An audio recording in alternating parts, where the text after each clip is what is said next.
Madam గారిని న్యాయస్థితికు సాగరంగా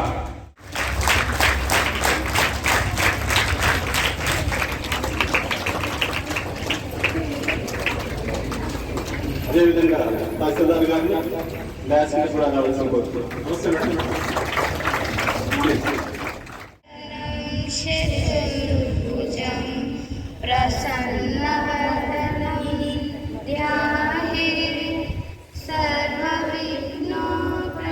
మన గౌరవనీయులు ఆర్డీఓ గారు మరియు రిటర్నింగ్ అధికారి గారు అయిన రామలక్ష్మి మేడం గారు మన మండలానికి విచ్చేసినారు. ఓటర్లకు అవగాహన కల్పించడం కోసం ఒక్క బటన్ నొక్కడం వల్ల దేశం మొత్తం మారిపోతుంది.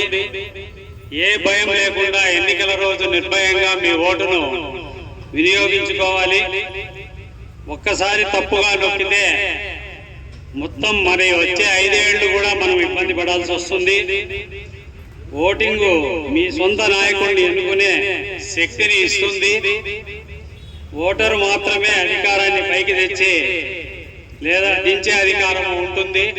కాబట్టి ప్రతి ఒక్కరూ మీ ఓటును సక్రమంగా వినియోగించుకోవాలి.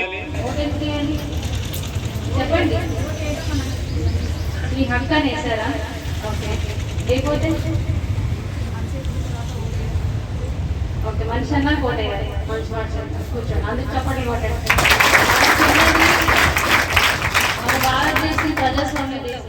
ఎలాంటి బెనిఫిట్స్ రావు, మంచి ప్రోగ్రామ్స్ రన్ చేయలేదు, సోషల్ గా ఎలాంటి ప్రగతిని ముందుకు తీసుకెళ్ళలేదు. ప్రగతి లేని సమాజం ఏమిస్తుంది? మనం ఏమైపోతాం? దారిద్ర్యం దిగువకి వెళ్ళిపోతాం. మన దగ్గర మనీ ఉండదు, మనమేం మన పిల్లల్ని చదివించుకోలేము, ఏం చేయలేము, ఉద్యోగాలు రావు. ఒక్క మీ ఓటుతో సరైన నాయకుడిని ఎన్నుకుంటే మన యొక్క భవిష్యత్తు తలరాత అంతా మారుతుంది. ఈ విషయం మీకు తెలియజేయడం కోసమే నేను అంత దూరం నుంచి ఇక్కడ వరకు వచ్చింది. చాలా మంది అనుకోవచ్చు, నేను ఒక్కదాన్ని ఓటైపోతే ఏమవుతుంది లేదు, మీరు ఒక్కళ్ళే అనుకోవచ్చు. అట్లా మీ ఊర్లో ఒక 100 మంది 200 మంది అనుకుంటే, పక్క ఊర్లో ఇంకో 200 మంది అనుకుంటే ఎంతమంది ఓటేయడం లేదు? చినుకు చినుకు కలిస్తేనే కదా సముద్రం అయ్యేది. ప్రతి ఒక్కళ్ళు వినియోగించుకుంటేనే కదా సరి అయిన నాయకుడిని మనం గెలిపించుకోగలుగుతాం. ఈ యొక్క చిన్న అంశాన్ని అందరూ గుర్తించుకొని మే 13వ తారీఖు అందరూ మీ ఓటు హక్కుని మీరు ఎవరికైతే అనుకుంటున్నారో, అసలు నేను పలానా నాయకుడిని ఎందుకు ఎన్నుకోవాలి, ఈ ఎన్నుకోవడం వల్ల నాకు ఏం మంచి జరుగుతుందని ఆలోచించండి.